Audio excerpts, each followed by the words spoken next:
Assalamualaikum warahmatullahi wabarakatuh. Di video kali ini kita akan membahas pinjaman di Akulaku. Karena kemarin juga banyak yang diancam untuk nasabah Galbay di Akulaku ya teman-teman. Jadi harapan saya dengan menonton video ini, teman-teman yang Galbay di Akulaku, ketika teman-teman diberikan ancaman atau diberikan informasi seperti ini, maka teman-teman sudah tidak akan takut lagi ke depannya.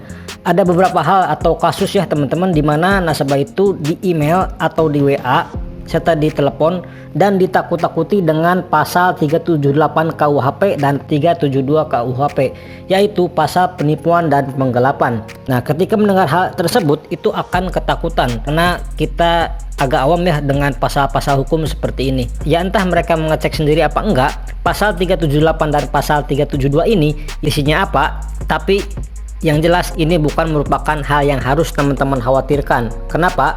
Karena pinjol itu kan urusannya perdata ya teman-teman, bukan pidana.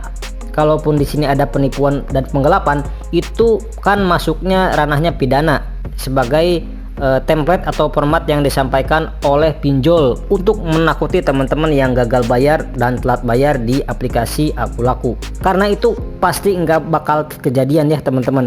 Intinya ketika teman-teman Galbay berapapun atau hutang berapapun, teman-teman nggak bisa bayar ya nggak akan kena pidana ya teman-teman. Karena intinya ketika teman-teman Galbay berapapun, hutang berapapun, dan teman-teman nggak bisa bayar, teman-teman nggak akan kena di pidana ya, nggak masuk, karena penggelapan juga bukan masuk ke ranah pencurian ataupun penipuan.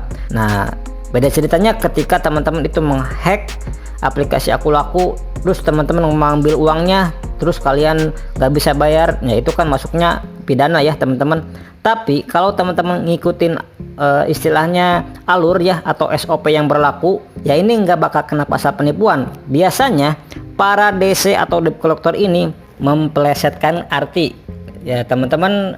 Jika teman-teman tidak bisa bayar sesuai dengan kesepakatan, yang menganggapnya ini teman-teman kenapa pasal penipuan, padahal kan enggak ya teman-teman, karena memang itu kita tidak benar-benar kita tidak mempunyai uang. Kalau teman-teman enggak ada uang, kan itu bukan berarti teman-teman niatnya kabur, bukan teman-teman itu niatnya nipu dan tidak membayar, tapi kan memang kondisi pada saat ini itu kan sedang tidak memungkinkan ya teman-teman.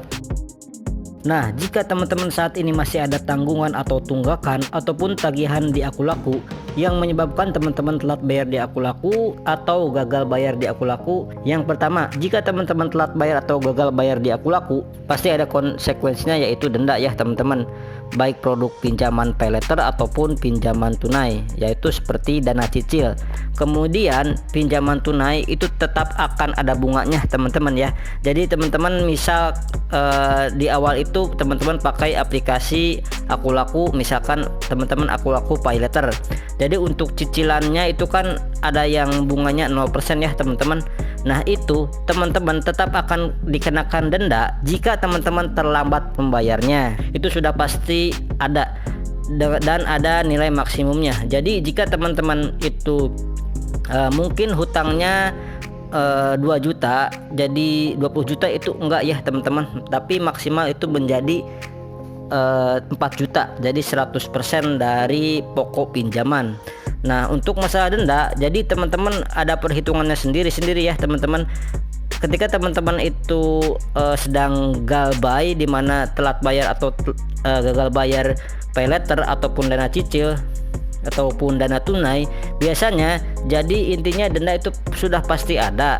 Tapi di sini yang perlu teman-teman perhatikan adalah nggak bakal denda teman-teman itu berkali-kali lipat ya, seperti itu ya. Jadi teman-teman nggak usah khawatir. Kemudian yang kedua, teman-teman akan masuk ke daftar hitam Akulaku. Jadi maksudnya daftar hitam itu apa sih?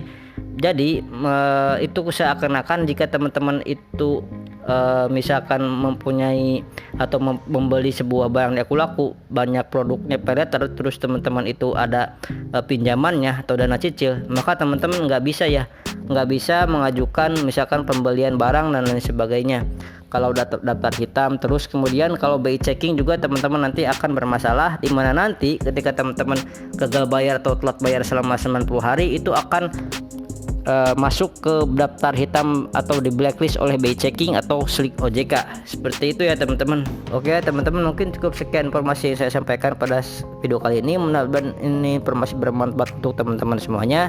Saya pamit, wassalamualaikum warahmatullahi wabarakatuh.